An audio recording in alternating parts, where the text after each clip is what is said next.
Estimados amigos, soy Rodolfo Guerrero Martínez, en el marco de la Feria Internacional del Libro de Guadalajara en su 31 edición y con el placer de nueva cuenta compartirles una nueva emisión de Prensa Jurídica y tener el gusto de tener la compañía del doctor Javier Riu Pérez Alamillo, catedrático de la Universidad de La Coruña, España, y quien hoy nos compartió hace unos momentos el tema de la reforma a la Constitución española y sobre la situación actual que se presenta en Cataluña. Doctor, muchas gracias por aceptar la invitación y desde luego que nos pueda compartir qué es lo que trató, lo que narró en esta conferencia para los estudiantes de Derecho. Bien, el problema que hay hoy en España es que se está hablando de reformar la Constitución en buena medida como consecuencia del problema, de lo que llaman el problema catalán. Y están haciendo una serie de propuestas que en modo alguno son buenas. Sí. Por ejemplo, se dice que hay que reformar la Constitución española porque los catalanes tienen que sentirse a gusto. Y se está planteando la cuestión de una manera que no es la correcta, porque España es una unión de ciudadanos, no de estados. Y sobre todo lo que no es admisible es que pretendan que una parte del Estado está en pie de igualdad con el Estado en su conjunto. Jalisco no negocia con la República Mexicana de tú a tú. Jalisco está a la misma altura que Nayarit, que el Estado de México, que Quintana Roo, y la República está por encima. Luego hay otro problema que curiosamente tiene el mismo origen, que es que nos hablan de la necesidad de reformar la Constitución, e incluso hay algunos que dicen de cambiar de Constitución, porque ya lleva 40 años, ya es muy vieja, y la mayoría de los españoles no la votaron. Entonces ya no es suya, ya no tiene vigencia. Bien, es verdad que la mayoría de los españoles no votaron la Constitución. Yo soy de los que la votaron con la edad mínima. Yo tengo ya 57 años, pues todos los que van hacia abajo no tuvieron ocasión de votarla. Pero ese razonamiento no tiene ninguna consistencia. En Estados Unidos tienen más de 200 años y no hay ninguno que votara la Constitución. Sí. En México hemos celebrado en febrero el centenario de la Constitución. Yo creo que vamos a celebrar el segundo centenario. De hecho, en alguna universidad dije en febrero que me comprometía a venir a celebrar el segundo centenario. Ningún mexicano vivo votó la Constitución. A ningún mexicano se le ocurre decir que como lleva 100 años hay que quitar esta Constitución, que ya no vale. Pero lo curioso es que quienes dicen eso están defendiendo la vigencia de fueros medievales, en concreto un fuero de 1420 catalán. 600 años no importan y sí tiene vigencia, 40 ya ha quedado obsoleta. Claro. Es completamente ridículo. Después se habla de la necesidad de federalizar España. Claro. Lo que yo he tratado de poner de manifiesto en la conferencia es que España ya es un Estado federal. El Estado federal es una forma política general que tiene distintas manifestaciones estructurales. Entonces habría que cambiar, no federalizar, sino que nos expliquen qué modelo de Estado federal quiere. Y yo lo que percibo es que hay mucho interés en tomar como modelo Alemania. Pero, ¿qué sucede? En Alemania desde 1815, que es cuando empieza a ser reconducible a los conceptos de Estado, ha tenido muchos modelos de federalismo. Sí. 1815-1856 es la Confederación Germánica, que era una confederación muy rudimentaria con muchos elementos del feudalismo. Después viene la Confederación Alemana del Norte, Confederación. Después ya nace el Imperio Guillermino, Estado único, supuestamente era un Estado federal, yo creo que no era un Estado federal. La protección constitucional de la autonomía allí no funcionaba, porque es verdad que había una constitución rígida, pero el rey de Prusia tenía el derecho de vetar cualquier reforma constitucional. Claro. Se decía, con que voten 14 voces en contra en el Bundesrat, no se puede reformar. El rey de Prusia tenía 17 votos. Era un sistema que además engañaba, porque formalmente parece que reconoce mucho autogobierno a los miembros, pero era un sistema que tendía a la centralización, al unitarismo y, lo que es peor, desde la posición de hegemonía y privilegio de Prusia. Claro. Prusia siendo superior a los demás. Después viene el modelo de Weimar, que desde mi punto de vista es donde realmente se crea el modelo federal alemán. Weimar se caracteriza por un poder central muy fuerte, poca autonomía para los miembros. Después viene la ley de Bonn, da origen a la ley fundamental de Bonn, a lo que Konrad Hess llama el federalismo ejecutivo. El año 97 hubo una reforma en el sentido centralizador y en 2007 todavía más centralizador. ¿Qué modelo alemán quieren copiar? Yo tengo la impresión de que el que les gusta es el del Imperio Alemán. Y esto nos lleva al gran problema que está planteando el catalanismo. El gran problema no es que pueda irse a Cataluña. España tuvo un origen histórico, puede tener un final histórico.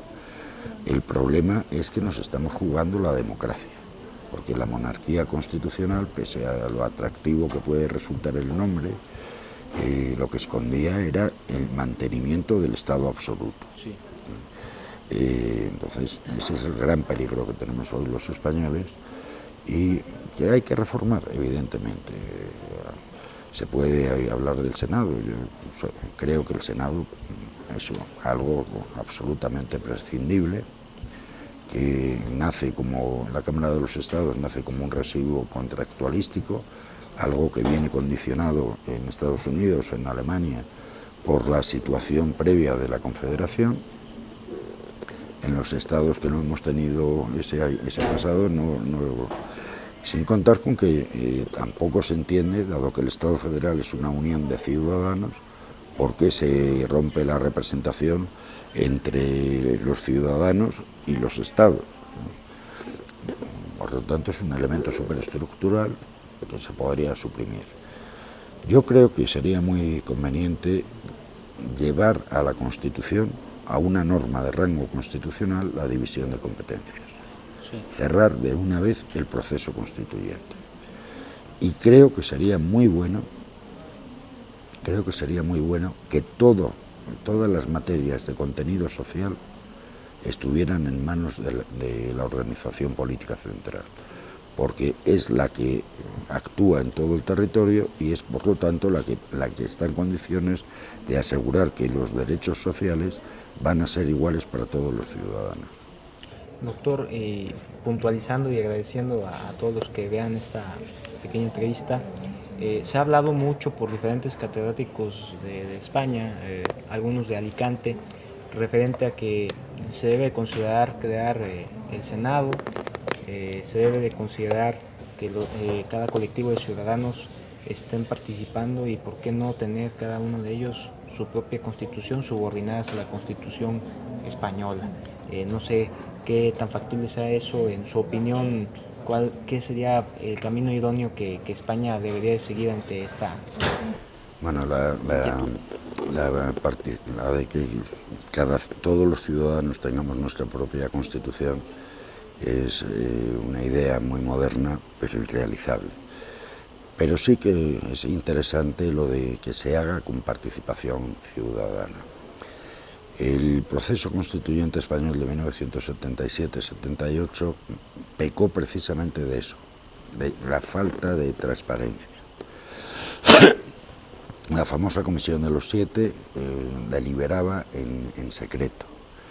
Hubo una filtración del anteproyecto y en lugar de congratularse de que por fin se hacía pública la obra de la ponencia, fue motivo de escándalo, motivo de dimisiones, de enfrentamientos, y eso generó ya en el momento constituyente el efecto de desilusión. Los ciudadanos no veían las discusiones y entonces se sentían alejados del propio proceso constituyente. Sería bueno que el proceso de reforma se hiciera con el célebre aforismo, democracia, luz y taquígrafos, y que incluso se pudiera fomentar la participación ciudadana a través de foros. Sí. Que los constituyentes hablaran con el legislador constituyente o el legislador de reforma, hablen con los ciudadanos, no que se encierren en un despacho y hagan la Constitución. Y sería muy bueno que se hiciera así, si por fin se consigue abordar el proceso de reforma. Como digo, es necesario reformar, pero temas concretos. Yo no creo que, ya en la entrevista que hicimos en febrero ya lo comenté, yo no creo que haya que cambiar la Constitución, porque el conjunto de principios y valores que operaban en la España de 1977-78 es el mismo que tenemos hoy. Entonces, claro, la nueva Constitución va a ser muy parecida, si de verdad es Constitución. De cierta manera es lo que sucede en México. Los valores siguen siendo los mismos en 1917 que ahora. Entonces vamos a reformar, vamos a actualizar, vamos a corregir errores, para hacer un proceso que no deja de ser revolucionario. Claro, y finalmente, ¿qué idea representa, qué importancia representa el Senado en todo esto? El que se haya propuesto sí, la proposición del Senado. Bueno, hay diferentes propuestas. Sí. Está quien quiere copiar el modelo alemán, lo que es muy peligroso. Las instituciones jurídicas y políticas operan donde operan. El presidencialismo ha sido un factor de democratización en Estados Unidos, sí, pero en Iberoamérica, salvo el caso de México y hasta el golpe de Pinochet en Chile, pues ha servido para ocultar dictaduras. El caso del modelo Consejo Federal, decía Konrad Hess que es algo propio de la historia alemana, que se explica por la historia alemana y que él creía que no iba a funcionar fuera de Alemania. Claro. Entonces copiarlo en España no tiene sentido. La historia española y la alemana no tienen ningún punto en común. Luego está quien pretende el Senado de Estados Unidos. Entonces habría que modificar, el actual Senado español tiene el senador provincial, que son 3/5 partes, que representa lo mismo que los diputados, representa a los ciudadanos, y el senador autonómico, convertir a todos en senadores autonómicos. Y luego hay una propuesta que la formuló últimamente la presidenta de Andalucía, que después lo hizo un partido de estos nuevos, Ciudadanos, de suprimir el Senado, sí, que enlaza, por cierto, con lo que había defendido la izquierda democrática en la Constituyente. En la Constituyente, los grupos de la oposición democrática al franquismo, salvo los democristianos, eran partidarios de un parlamento unicameral. Como la UCD y el partido de la derecha querían el Senado, se dijo, pues vamos a convertirlo en la Cámara de Representación Territorial. Claro. Está todavía demasiado alejado el acuerdo en lo que quieren hacer con el Senado.